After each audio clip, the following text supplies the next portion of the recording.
एक नई वीडियो के साथ आज मैं फिर हाजिर हूं, आपका होस्ट दोस्त विक्रांत जोशी। आपका स्वागत करता हूं मेरे वीमास्टर में, जिसमें हम लेके आते हैं वर्ल्ड अफेयर्स और डिफेंस की दिन भर की टॉप खबरें। तो चलिए जान लेते हैं। हमने अपनी मर्चेंडाइज लॉन्च कर दी है और आप में से बहुत से लोगों ने उसमें विश्वास भी जताया है, उसको खरीदा भी है। कुछ नए लोगों को अगर ये खरीदना है तो व्हाट्सएप नंबर आपको सामने दिख रहा होगा, उस पर मैसेज करिए। इस व्हाट्सएप नंबर पर आपको सारी जानकारी प्राप्त हो जाएगी कैसे हमारी टी शर्ट्स आपको बुक करनी है। सबसे पहले हम लोग बात करते हैं इजराइल फिलिस्तीन मुद्दे का और हमास टेररिस्टों के। कुछ और तस्वीरें निकलकर सामने आने लगी, कुछ और न्यूज निकल कर आने लगी है। किस तरह से हमास के द्वारा बर्बरता इजराइल में की गई है, इसकी एक ब्रॉड पिक्चर आने लगी है। और किस तरह से अभी भी हमास के टेररिस्ट इजराइल के अंदर और उनके गाँव में घुसे हुए हैं, ये चीज़ें पता लगी हैं। पूरी खबर हम लोग समझते हैं। ये खबर आई है कि कुछ 40 से ज़्यादा बच्चों को उनका सर कलम कर दिया गया हमास के टेररिस्टों के द्वारा। और ये छोटे बच्चे थे, मतलब अगर वो बेड में लेटे हैं तो वहीं मार दिया गया, अगर वो खेल रहे हैं तो वहीं मार दिया गया और उनके सिर काट दिए गए।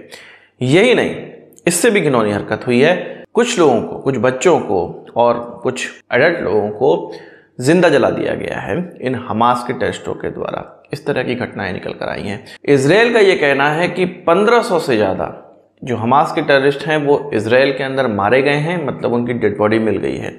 और ये भी फिर से इजराइल की अथॉरिटी के द्वारा कहा जा रहा है कि अभी और हमास के टेररिस्ट कुछ गाँवों में घुसे हुए हैं, वहाँ पर भी मिलेंगे। अब आप कुछ समझिए, 1500-1600 या 2000 के लगभग के हमास के टेररिस्ट सीमा पार करके अलग अलग जगह बिखर गए हैं। और जहाँ पर गाँव में, शहरों में, जहाँ जहाँ पर उनको घर मिल रहे हैं, वहाँ के लोगों को मार रहे हैं, वहाँ की महिलाओं के साथ रेप कर रहे हैं और वहाँ के बच्चों को मार दे रहे हैं। कुछ लोग भाग पा रहे हैं, कुछ नहीं भाग पा रहे हैं। इसके अलावा एक और बहुत बड़ी बर्बरता की घटना निकल कर आई है और इससे बड़ी शर्मनाक और इससे बड़ी बर्बरता की घटना कोई हो नहीं सकती है। एक प्रेग्नेंट महिला का हमास के टेररिस्ट के द्वारा पेट काट दिया गया। पहले तो उसके शरीर के साथ मजाक किया गया, उसको चित भिक्षित किया गया और उसके पेट काट दिया गया। उसके बच्चे को बाहर निकाला गया और वहीं पर छोड़ दिया गया कॉर्ड के साथ, ताकि वो बच्चा वहीं पर मरे, वो महिला वहीं पर मरे। अब इससे बड़ी बर्बरता तो मैंने आज तक नहीं सुनी है। आपने कोई सुनी हो तो बताइए। अब आप सोचिए कि इजराइल के द्वारा गाजा के अंदर बम गिराया जा रहा है, हमास के जो इलाके हैं, जो गढ़ है, वहाँ पर बम गिराया जा रहा है, उन बिल्डिंगों को निशाना बनाया जा रहा है जहाँ पर उनके आतंकवादी और वहाँ से ऑपरेट करते हैं। उनमें गाजा के या फिलिस्तीन के कुछ बच्चे या एडल्ट लोगों की मृत्यु हो जा रही है। तो इजराइल के द्वारा कुछ गलत किया जा रहा है क्या? अब आप सोचिए कि अगर आपके ही सोसाइटी में इस तरह की कोई घटना हो तो आपका क्या रिएक्शन होगा? आप नहीं चाहेंगे कि यही सेम चीज़ अपने दुश्मनों पे भी किया जाए? और यही चीज़ इजराइल के द्वारा किया जा रहा है। मैं यहाँ पर ही नहीं कह रहा हूँ कि ये बहुत अच्छी सेलिब्रेशन की बात है कि वो इजराइल के बच्चों को मारे, इजराइल उनके बच्चों को मारे। ये बहुत सेलिब्रेशन वाली बात नहीं है, पर ये घिनौनेपन की बात है और घिनौनेपन का जवाब घिनौनेपन से ही दिया जा सकता है। और इजराइल इसके लिए तो मशहूर ही है। इजराइल जीवित ही लड़कर है, अपने दुश्मनों से लड़कर उनको मारकर ही जीवित है, नहीं तो वो जीवित रहने नहीं देंगे उसके आसपास के लोग। अगर हमारे देश में भी इस तरह की घटना हो तो हमारे देश को भी यही चीज़ करना चाहिए। अगर नहीं करते हैं तो इससे बड़ी नपुंसकता कोई हो नहीं सकती है। वहीं इजराइल के द्वारा अब पूरी तरह से डिसाइड कर लिया गया है कि गाजा को तो कैप्चर कर ही लेना है, गाजा स्ट्रिप को पूरा का पूरा कैप्चर कर लेना है। कुछ घटनाएं मैं आपको बताता हूँ।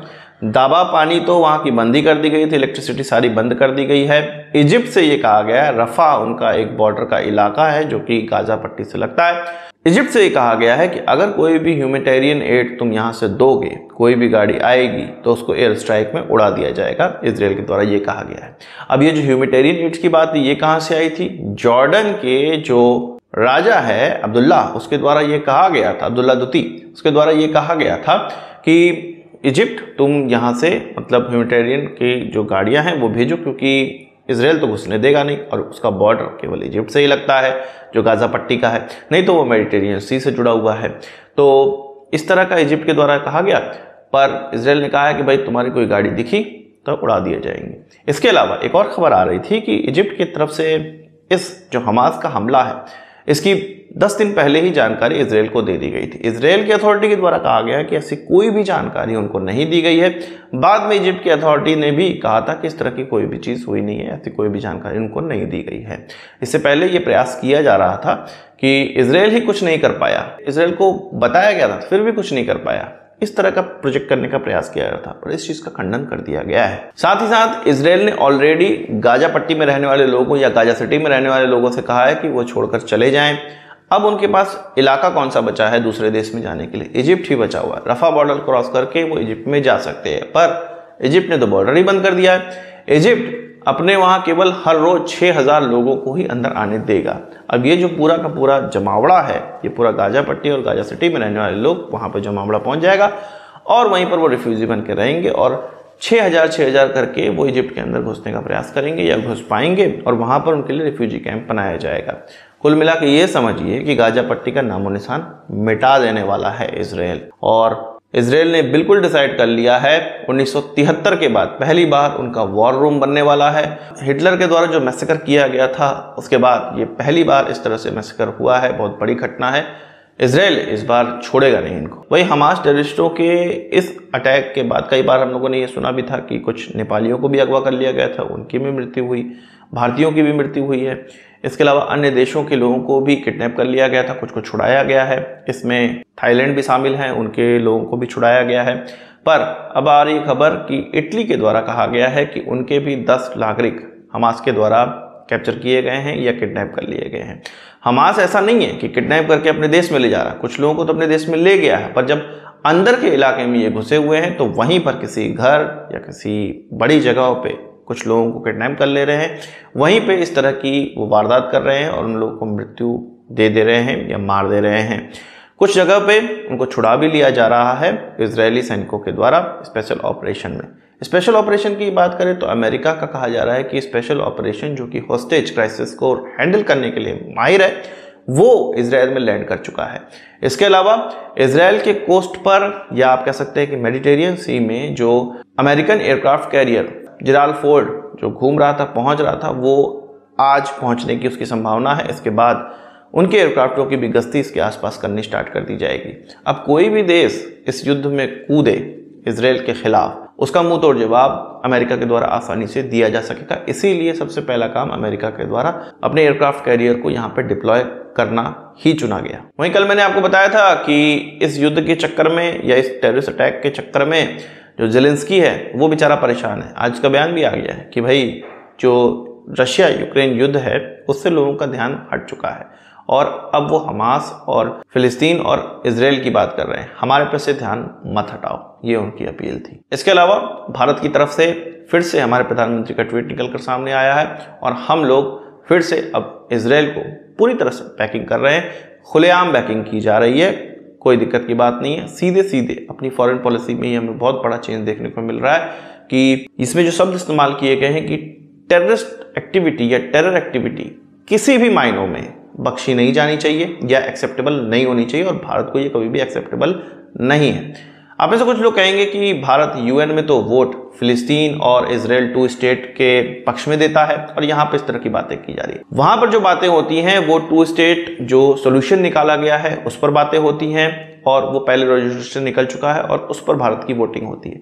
यहाँ पर टेररिस्ट एक्टिविटी की बात है और भारत टेररिस्ट एक्टिविटी का साथ नहीं देता है, इसीलिए यहाँ पर भारत इजराइल के साथ खड़ा है। वही बात कर लेते हैं अमेरिका के एक स्निफर एयरक्राफ्ट की, जो कि न्यूक्लियर स्निफर एयरक्राफ्ट कहलाता है।